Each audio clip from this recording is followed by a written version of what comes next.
Hello friends, आज આપણે બનાવીશું મરચાનું અથાણું જે રાયતા મરચાં કહેવાય છે। એમાં મેં બે કલરના મરચાં લીધા છે, લાલ લીધા છે અને લીલા લીધા છે। લાલ લીલા મરચાં મેં સરસ કડક જોઈ મોટા મોટા સારા એવા લીધા છે અને એને ધોઈ લૂછી અને કોરા કરી અને આવી રીતે ચીરિયા કરી લીધા છે। કોઈ મોટા મરચાં હોય તો 4 ચીરિયા કરી લીધા છે, નાના હોય એના બબે જ કર્યા છે, એ રીતે કરી લીધા છે। તો ઇન્ગ્રીડિયન્ટ્સમાં આપણે જોઈ લઈએ ફ્રેન્ડ્સ। તો હળદર એડ કરશું, પછી મીઠું છે, મીઠું એડ કરશું અને રાઈના કુરિયા છે, અને અમે રાઈના કુરિયા કહીએ છીએ, અને લીંબુ, બસ।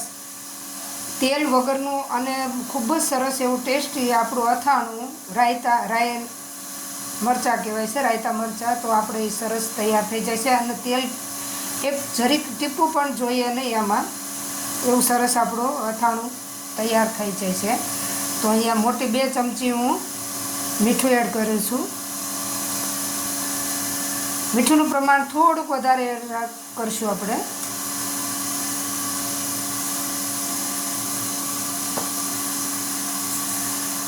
અને 2 ચમચી મોટી રાઈના કુરિયા એડ કરશું ફ્રેન્ડ્સ।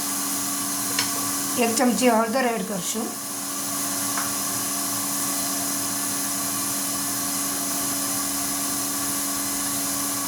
હવે આપણે લીંબુ નીચોવી દઈશું, અંદર લીંબુનો રસ એડ કરી દઈશું।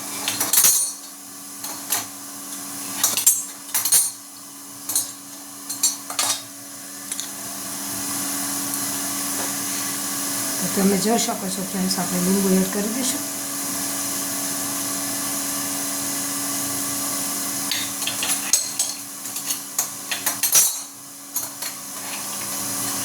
દસ જ મિનિટમાં આપણું અથાણું તૈયાર થઈ જાય છે। આજે બનાવો એટલે કાલે તરત જ ખાઈ શકો છો, અને એને અઠવાડિયું 1-8 દિવસ આપણે ફ્રીજમાં સ્ટોર કરી શકીએ છીએ અને ખાઈને એન્જોય કરી શકીએ છીએ, જે રોટલી પરોઠા એમાં ખૂબ જ ટેસ્ટી લાગે છે।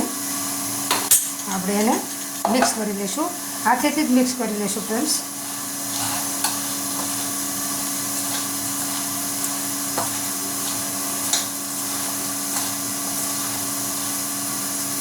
તમે જોઈ શકો છો,